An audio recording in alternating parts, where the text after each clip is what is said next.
Después las pautas cambiaron, entonces uno no sabía cómo seguir, no estaba preparado para eso. Es decir, ¿cómo sigo? Creativamente tengo un proyecto que está agotado y desde el punto de vista, digamos, de lo que es laboral, también ese circuito de trabajo en cierta forma reclamaba otras cosas y en cierta forma también se había desintegrado. Y ahí empecé a ver otras necesidades. Entonces me volví a Buenos Aires, me puse a estudiar otras cosas que tenían que ver en principio con desarrollar una carrera musical propia, con hacer mi propia música y ya no ser parte de la música, digamos, pensada por un grupo de gente, lo cual implica otro riesgo, y también manejar otro tipo de herramientas. Entonces ahí empecé a ver que necesitaba desarrollar otras cuestiones, como por ejemplo, de qué manera no solo me iba a insertar, porque eso tal vez en Buenos Aires no fue tan complicado, al poco tiempo ya estaba haciendo shows, primero en bandas que tocaban en lugares, en hoteles, en eventos y demás, pero para desarrollar mi propia música tenía que seguir estudiando, cosa que hice, y después ver cómo insertaba eso en el mercado. O, palabra resistida por muchos, ¿no? No por mí. Yo no tengo ningún tipo de problema con ninguna palabra, y mucho menos con el mercado, porque hay que entender que si uno quiere vivir de lo que hace, de lo que produce, tiene que conocer ciertas reglas. Y para aprenderlas nos tenemos que capacitar. Es lo que yo tuve que hacer y es de lo que venimos hablando. Esa necesidad y el impulso de un músico profesional muy reconocido como el Zurdo Reiner, un baterista que tocó con Astor Piazzolla hace muchos años y hoy toca con Kevin Johansen, muy ecléctico, como yo, por ejemplo, me dijo en una charla informal que tuvimos por aquellos años, le dije, estoy produciendo mi primer disco solista. Me dijo, pero le digo, no, vos sabés que no sé a quién llevárselo, a qué sello recurrir en la época que todavía se vendían discos, hace 20 años. Me dice, no es así. Vos tenés que vender tu propia música. Vos tenés que producir tu propia música y venderla. Y eso fue mágico porque fue lo que me disparó. No fui el primero, por supuesto, en pensar en un sello independiente en Argentina, pero sí de los primeros. Entonces fundamos el sello que se llama Make It Music. ¿Por qué en inglés? Porque por una cuestión de mercado. Porque buscamos un nombre, y esto lo aprendí hace muchísimos años, que se pueda pronunciar igual en todos los idiomas. Y entonces apuntamos a hacer, por supuesto, música en castellano en primera instancia, pero siempre pensando en que había que diversificar y abrir el panorama y no pensarse solamente en función exclusivamente del lugar donde uno vive, sino abrirlo. Eso después, y saltando, me fue llevando a la gestión cultural. En el medio pasaron muchas cosas. El sello se fue desarrollando, fuimos creando un catálogo, tuve una oferta de una productora muy importante de contenidos de Argentina que me dijo, esa música la queremos, pero no me hicieron ninguna oferta económica. Entonces yo le dije, pero este es un catálogo de autor, ¿ustedes saben lo que vale? Porque yo no hago música para televisión. Si ustedes quieren que yo les haga música para el programa, me tienen que pagar la música para los programas, pero este es un catálogo personal y como tal vale mucho dinero. Entonces no hubo negocio.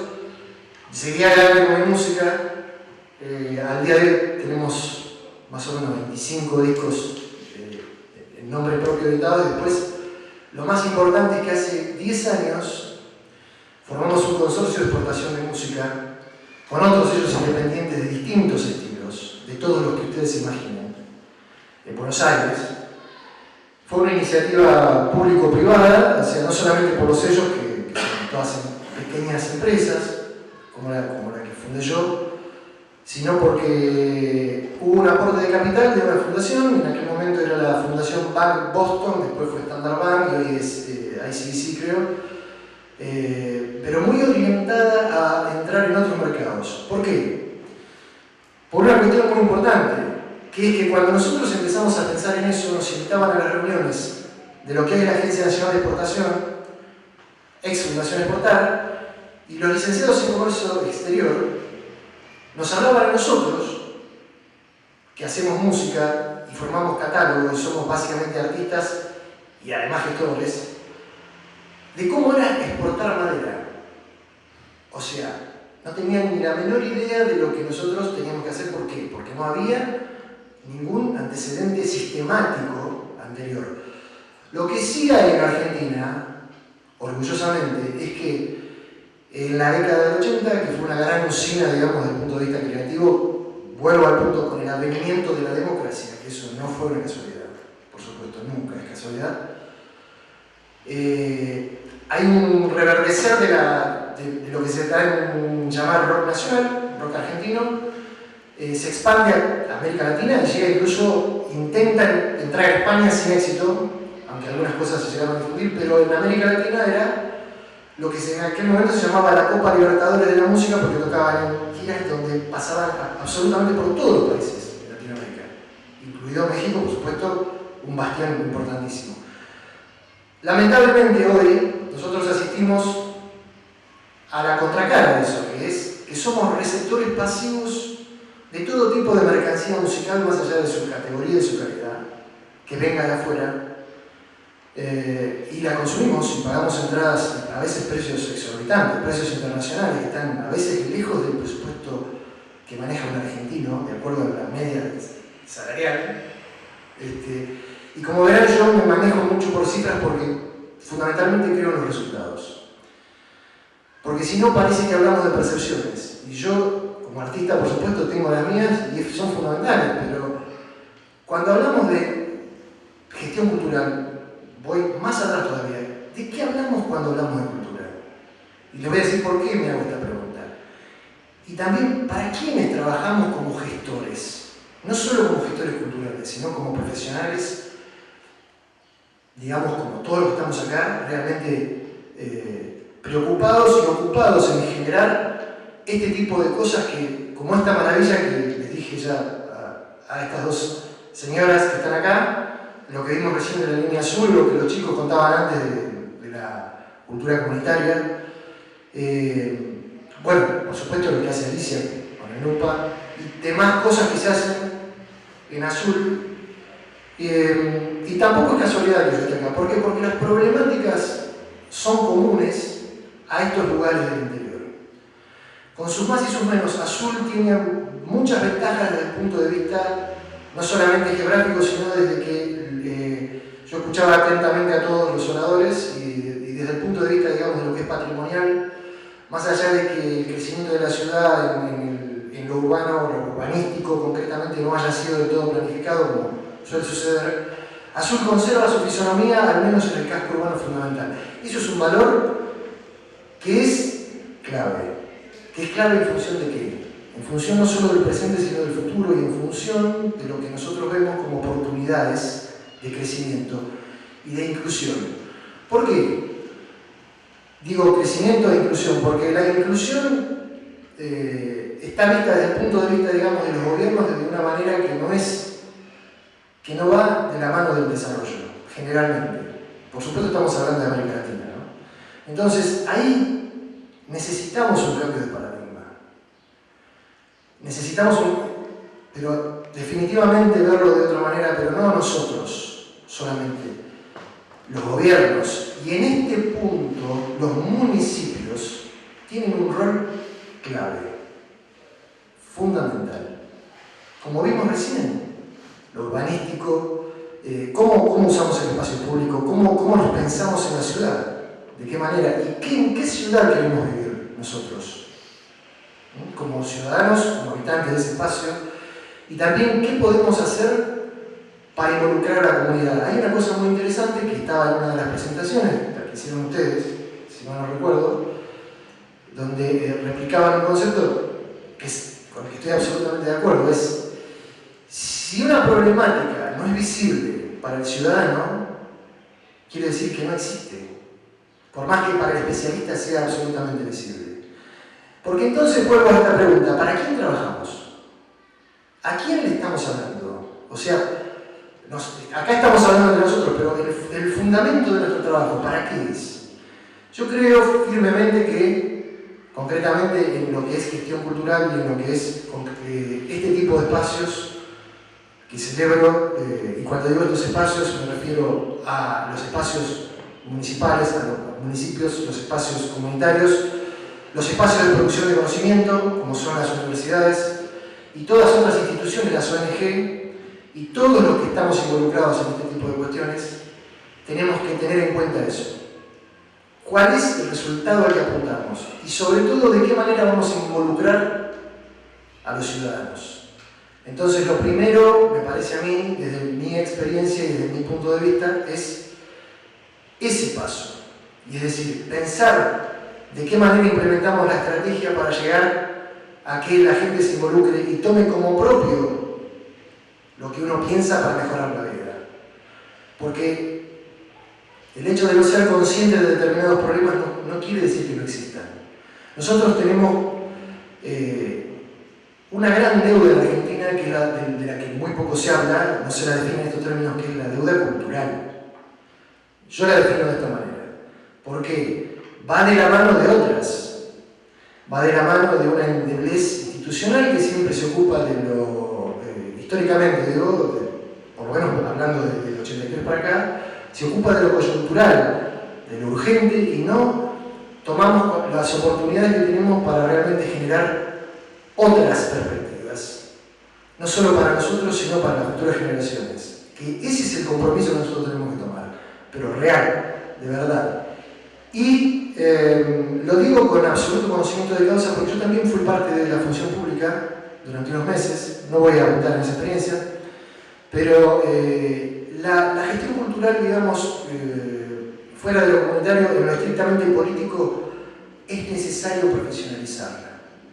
Y esto yo lo digo desde todos los espacios donde me invitan a participar, y en algunos que tienen que ver estrictamente con lo público, como el Ministerio de Cultura de la Nación o el Ministerio de Modernización de la Nación.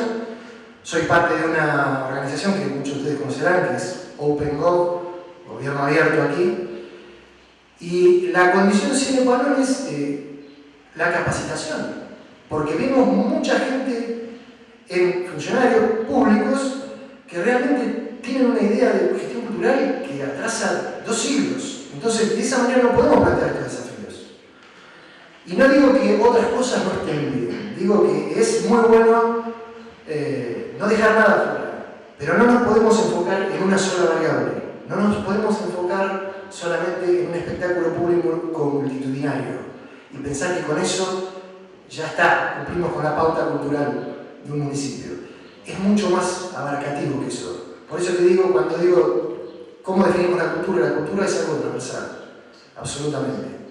Y lo que yo intenté poner en práctica, el proyecto sobre el cual trabajé 2 años y medio antes, sin saber que me iban a convocar para una gestión de gobierno, fue precisamente esto, hacer un relevamiento, porque si uno no tiene datos, trabaja sobre percepciones y no las descartamos, pero nosotros necesitamos datos concretos, por eso es tan importante el trabajo de relevamiento que están haciendo ustedes, Alicia.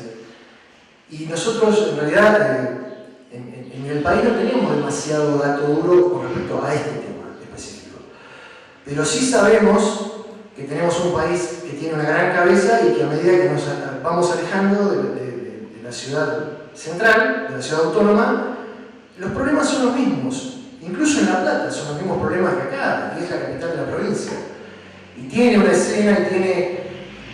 Pero en realidad lo que uno ve son compartimentos estancos que no se tocan unos con otros, que a veces hasta compiten entre sí y no tienen una política pública que los contenga y que les dé las herramientas para desarrollarse.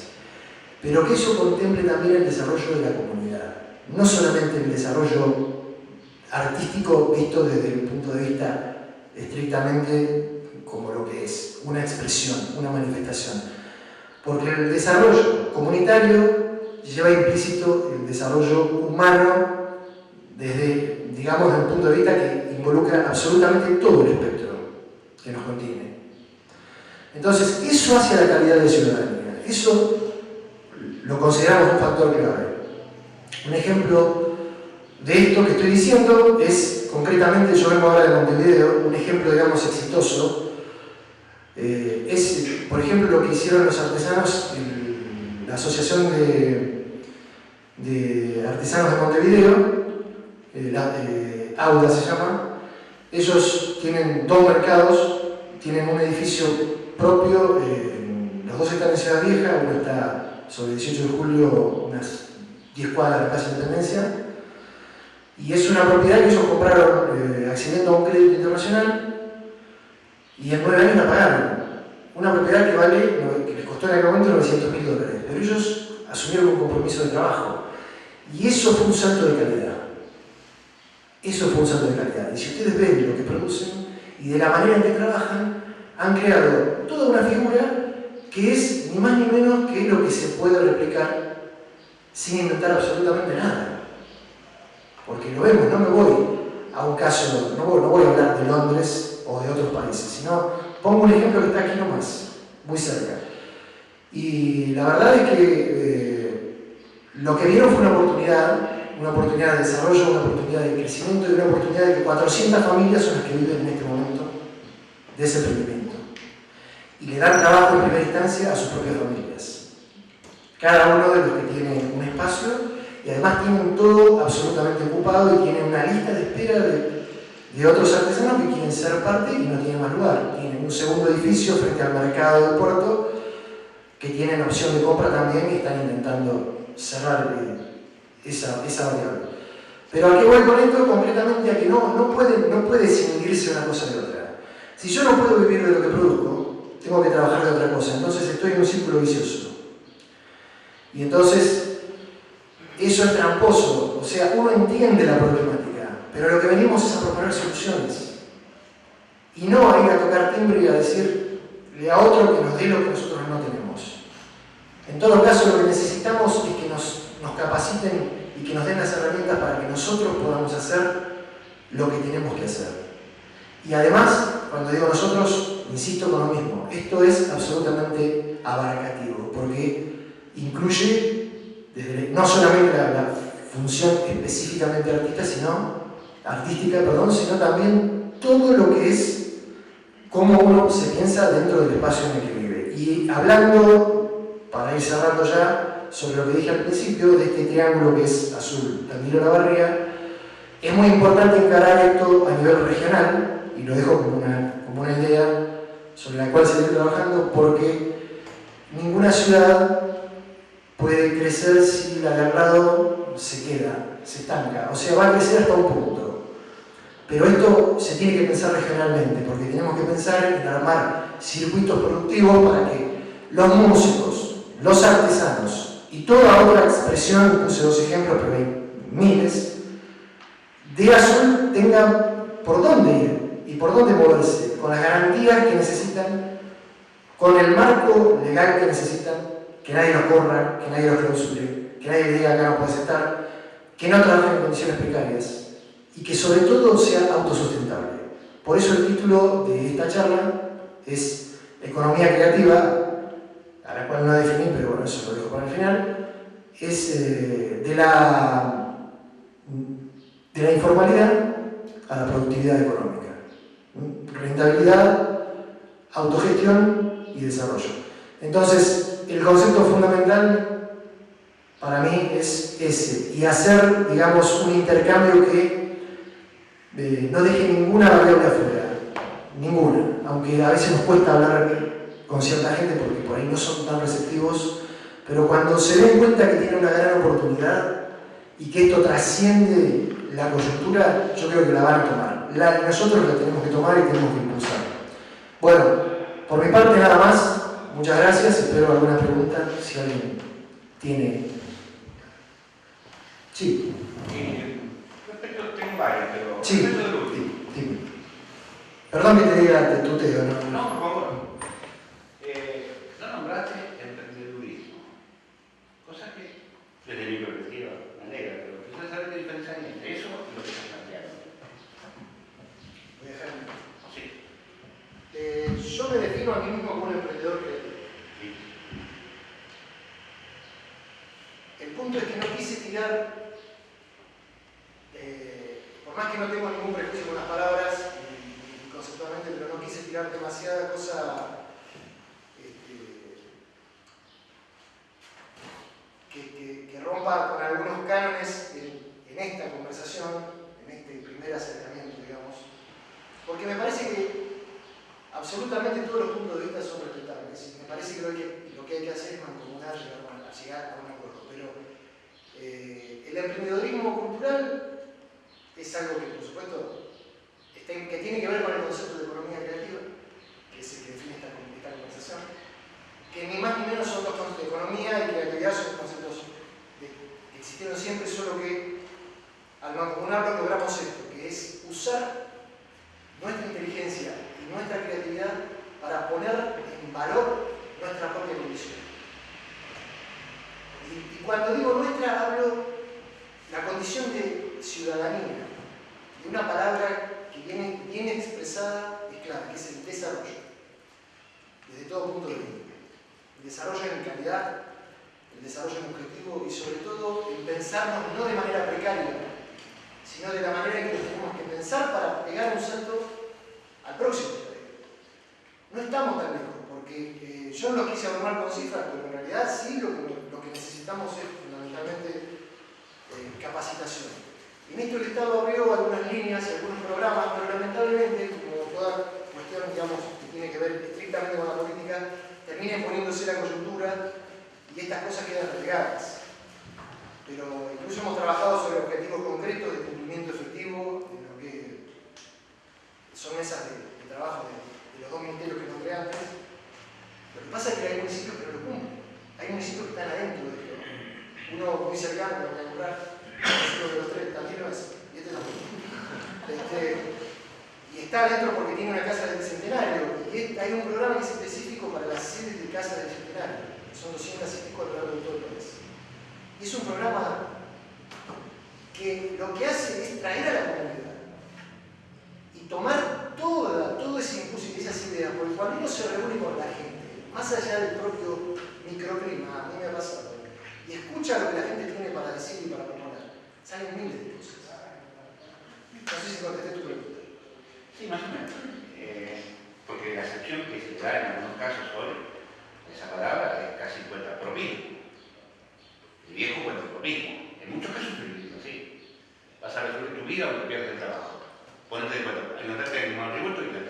Eso no es lo que hablamos. Vamos a hablar de otra cosa más compleja, con la que coincido plenamente. Es buena tu... Igual la teoría del emprendedorismo, hoy por hoy, Bien contaminada. no, participan de todo el concepto de lo que es asociatividad, trabajo cooperativo, trabajo colectivo. Claro. No es el cuentapropista individual, aquel empresario que sale a competir con el otro solo por sí mismo. O sea, hay una concepción totalmente distinta de lo que es el emprendedorismo y así lo trabajamos también desde la Sí, lo que contó él. que coincide con lo de... Absolutamente. Hay una cosa que es muy Por eso, pero por ahí no sé por qué tenés como un mal preconcepto de ese concepto que en realidad... Hace tiempo de posverdad y de mucho fraude lingüístico. Puede ser, pero cuando se está trabajando ahora en esas políticas se está pensando así, de forma asociativa, creativa, agregando valor. Yo escucho acepciones que no se corresponden. No son las que ¿Quieren reemplazar trabajo formal con...? no son las que modernas. Yo te voy a... No, claro, pero no hago lo que dicen. Están equivocados, no son las teorías de la administración. Perdón, quiero agregar algo a lo que puedo decir que es un muy buen planteo tuyo, porque mucha gente adhiere a esa, o sea, desde el punto de vista ideológico, digamos, que es lo que se... Yo te digo lo siguiente, en este punto que vos planteás, que es un punto fundamental, es clave el rol del Estado. No nos olvidemos de eso. Cuando digo Estado, digo, cuando yo hablo de capacitar, hablo de todas las organizaciones. ¿Por qué? Porque si vos sabés, no es cuestión de te doy, mira, te digo cómo hacer Ikebana y acá y vender. No. Es que yo como Estado te capacito. Y no solo te digo cómo hacer Ikebana, sino que además te digo, te doy el marco para que vos puedas trabajar. ¿En qué sentido? Creando un régimen tributario que no te agobie, pero haciendo una figura, creando una figura específica. Esto se puede hacer. Esto está permitido. No es tan difícil. Y después, trayendo también, integrando capitales privados. Esto no es tan difícil. A veces se habla de responsabilidad social empresaria, ahora que está absolutamente ligado. La responsabilidad social empresaria no es suficiente. No nos engañemos, ¿no? Es importante, pero no es suficiente. Hay que involucrarlos mucho más desde otro punto de vista. Hay que entender que tenemos tenemos que cambiar este paradigma. Que nosotros, en cuanto a resultados, que son los que importan, no hemos tenido buenos resultados. Entonces quiere decir que algo estamos haciendo mal. Y si miramos para el costado y vemos que el otro avanza, yo hace años que sigo dando vueltas en el mismo frontón. Evidentemente, hoy le pregunto, ¿cómo hiciste esto para...? Y bueno, y la respuesta es muy simple. Son pocas cosas que hay que poner en marcha, pero hay que ponerlas en marcha. El Estado tiene un rol, insisto, claro. No sé si... Perdón, ¿tú querías...? Me causan ruido muchas cosas. Bueno, soy de México y, Sí. bueno, estudié una maestría en desarrollo rural. Y para empezar, bueno, y estoy estudiando un doctorado en agricultura. Para mí, el concepto de cultura es todo lo que nos cuesta trabajo entender, que es todo lo que nosotros pensamos. Eso es cultura. Y cuando tú hablas de medir cuantitativamente, y eso pasa en el desarrollo rural, en la misma cultura. La cultura entendida como las manifestaciones, la verdad, más, bueno.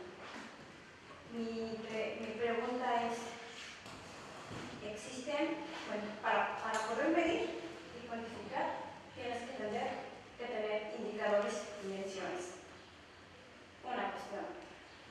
También el desarrollo sustentable, para poder decir qué es calidad de vida, para poder definir qué es calidad de vida, tienes que tener algunos indicadores y dimensiones.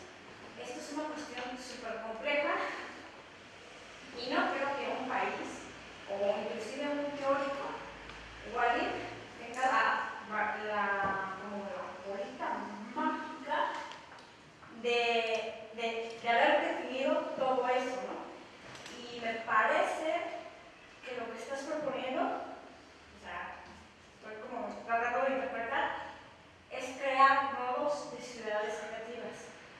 Eso, bueno, no. Se está creando eso. Espera, todavía. Y eso lo trae mucho como la UNESCO. Ajá. La UNESCO tiene programas así. Eso es un modelo, de hecho, trae Sí. ciudades creativas.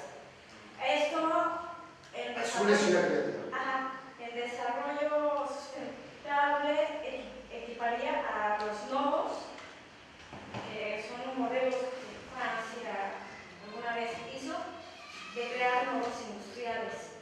Y tampoco han funcionado. Entonces, es también tener como, bueno, desde mi punto de vista, es también tener una visión muy industrializada o comercializada de la cultura. Y eso te crearía, no sé, a lo mejor cosas buenas y cosas no tan positivas, no lo sé. Hay dos ítems, si me puedo decir. Y no sé si existe o conoces tú un modelo así que te defina, bueno, estos son los resultados, bueno, estos son indicadores, dimensiones, para evaluar y medir avance de desarrollo cultural. Así muchas En Argentina hay dos índices, digamos, oficiales con sus limitaciones, muchas.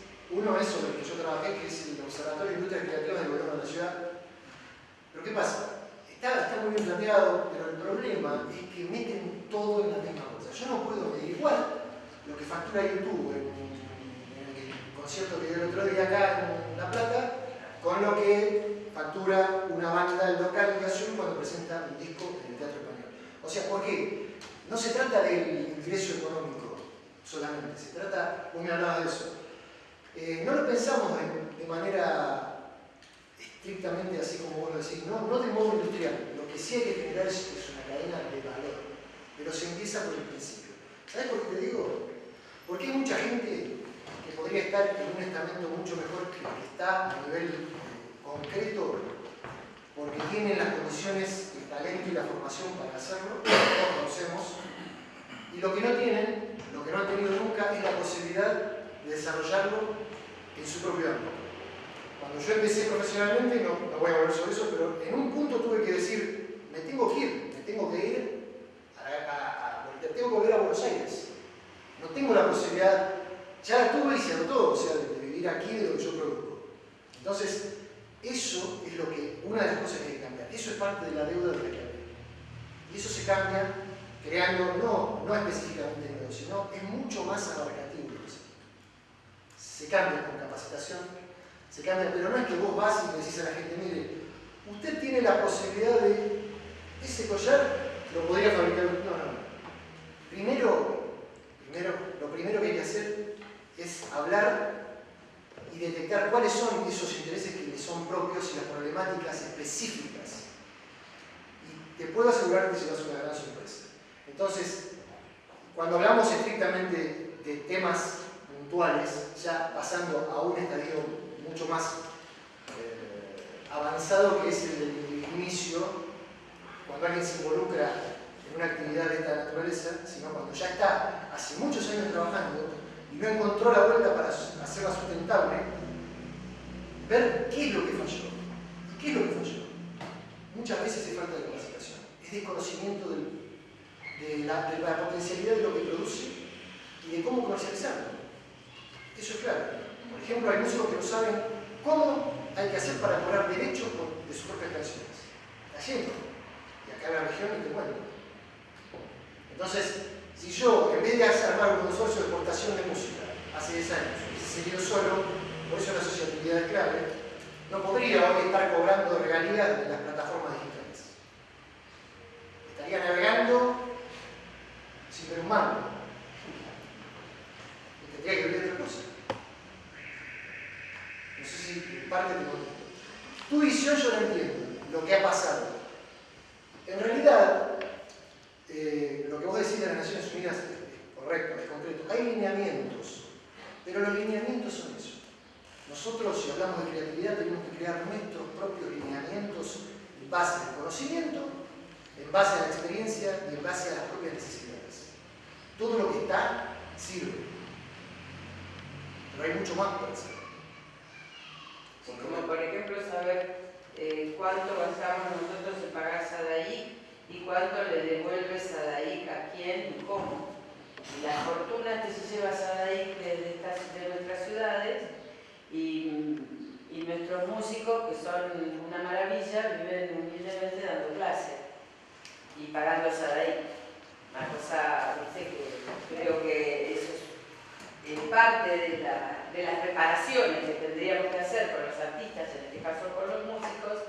Sería saber qué hacemos con las sociedades de gestión, en donde solamente cobran algunos prestigiosos creadores, mientras que el sostén que se le da a SADAIC es también de cada uno de nosotros en múltiples cosas, desde la cooperadora escolar, para pasar el himno y la bandita a San Lorenzo, hasta cualquier la peluquería que pasa música. Es muy interesante. Entonces, pero forma parte de la precariedad del artista y en el caso de la industria creativa o de las ciudades creativas, como el proceso de sustentabilidad de este modelo es en base a la precariedad de trabajo laboral y sobre todo en el, digamos, en el uso y abuso del orgullo, de la ética, del deseo de ser bueno y de hacerlo bien,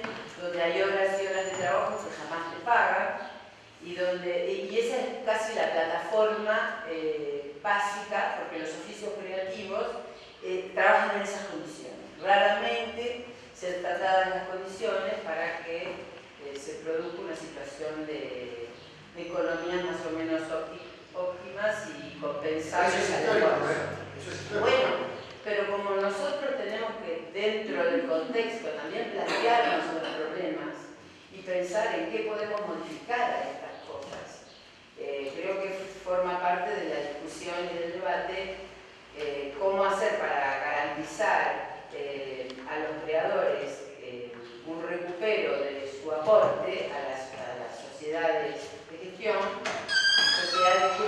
que son intocables. Bueno, lo que pasa es que nunca eso. no, en realidad sí se hace. El tema es que hay mucho filtro. ¿Por qué? Porque las sociedades de gestión son autárquicas. Ya sabemos lo que eso significa. La autarquía es una figura, para mí, controvertida en muchos casos.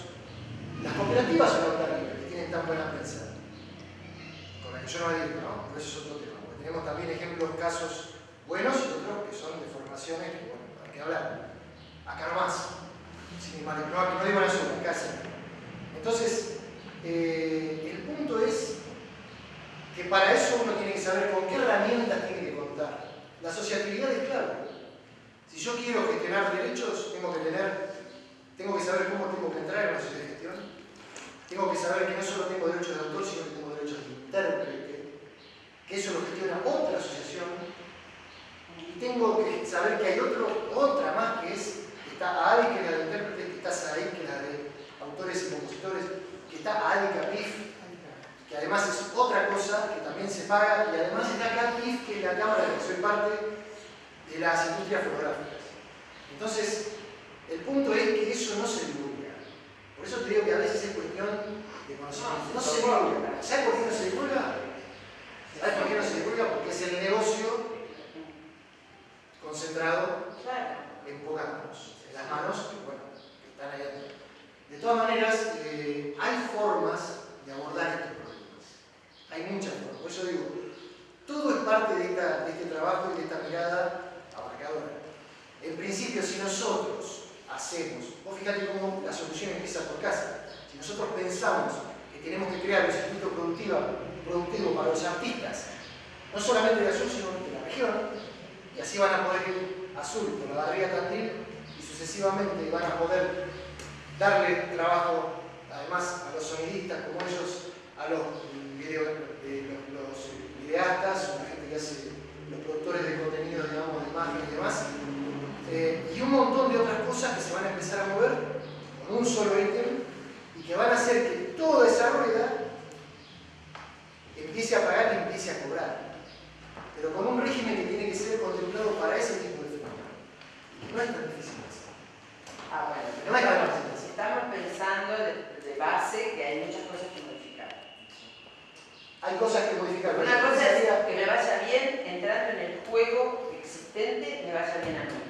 Y otra cosa es que estoy en el juego existente porque no tengo más remedio, pero en realidad lo que quiero es modificarlo para que le vaya bien mucho más. Pero las cosas se modifican desde adentro.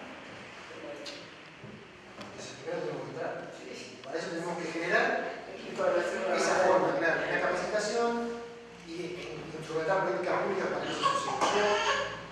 No sé si hay que Yo tengo dos más. Dale, te escucho. Alguna referida al proceso creativo, a lo artístico. Dale. Es que fueron claves esos años de bonanza porque estaba de bonanza. Yo lo interpreto de otra manera, coincido contigo. En los hechos. Eso es lo importante. Y quiero ver tu opinión, por ahí equivocado. Eso no es parte de la cantidad de creatividad que hubo en los procesos de la dictadura militar. No sucede eso habitualmente. Cuando hay más presión, más censura, más contexto, porque los primeros artistas de los 83 estaban criados, contenidos después del proceso militar. ¿No? Entonces después se despliega. Y después por una crisis económica, bueno, se va perdiendo un poco todo. Pero tiene que ver con eso también, ¿no es cierto? No, porque la democracia ambienta la creatividad. Yo no estoy tan seguro de eso, si se formula de esa manera. No, yo lo formulé, te contesto esta parte, después me decís lo que sí. Yo lo formulé como una cosa que realmente tuvo una coyuntura favorable en ese aspecto y es cierto, porque sí estoy totalmente de acuerdo. La sensación de opresión, para los que sabíamos lo que pasaba durante el proceso, yo entre ellos que vengo de una familia donde siempre se habló de política, de una madre peronista, a la que terminaron echando del peronismo en el 83 porque dijo que el peronismo se dio una autocrítica. Le dijeron, Dani, ¿qué era eso? Andate a tu casa. Y se fue. Y siguió, pero bueno, siguió por otro camino. Y un padre que era desarrollista. Entonces había unas discusiones impresionantes. Pero además, lo que yo vivía en ese momento era que había un par de amigos con los que digamos, en los hogares se hablaba de ese tipo de cosas, pero en general no se hablaba. No se hablaba de lo que pasaba, digamos, en ese punto, en ese momento en la Argentina. No se hablaba. Yo tengo otras cosas más por las cuales también sé, gente cercana. Pero lo que vos decís, toda esa opresión. Era un desafío, por ejemplo, ir a ver un concierto de ese momento a Obras, en el año 80, cuando yo fui, tenía 16 años. Y cuando salí tenía un miedo porque me pasaban los carros hidrantes por al lado. ¿Cuál concierto? Cerú Girán presentando Bicicleta. Después de la inundación del año 80. Y yo, que iba hasta la casa de mi abuela, que vivía a pocas cuadras de la Plaza de Mayo, recuerdo caminar por la Avenida de Mayo, cuando volví del estadio, me bajé ahí, después tomé otro bondi, y caminando nunca me voy a olvidar, eso siempre lo cuento, y pasaban las motos, y los carros hidrantes no intervenían, pero había una actitud obviamente amenazante. Recuerdo haber venido a tocar Azul, después, no mucho después. 2 años, seguramente un poco antes de la guerra de Malvinas, a un lugar que se llamaba Sala Borlén, que no sé si existe todavía, pero algunos de ustedes lo deben recordar, a la vuelta de la plaza, un festival de rock. Yo tocaba en una banda de rock en la barriga, pero la gente que participaba era básicamente de La Plata y algunas bandas del under de Buenos Aires. Y a la vuelta había una comisaría, si no recuerdo. Estaba un destacamento de la Federal, qué sé yo. Yo salía a fumar un cigarrillo y vi ahí, y la verdad es que a mí me producía mucho impacto, porque para mí, en ese momento, estar ahí era exponerse. Yo no lo tomaba como una cosa, digamos, que no pasa nada, porque tenía mucha información de lo que estaba pasando. Entonces, volviendo al punto, no me quiero extender, eso hizo que después emergiera todo lo que pasó. Obviamente, no era lo mismo en ese momento, y esta palabra la tengo que volver a meter. El mercado era otro mercado, el que es ahora. Para esas bandas, para las que salieron en ese momento, para todo lo que pasó, porque se extendió a otras cuestiones como el teatro, como muchas otras variables, digamos, artísticas. No era lo mismo que fue después, pero tuvo mucho que ver eso. Seguro que tuvo mucho que ver. Y la otra pregunta. Bueno, sí, una cosa.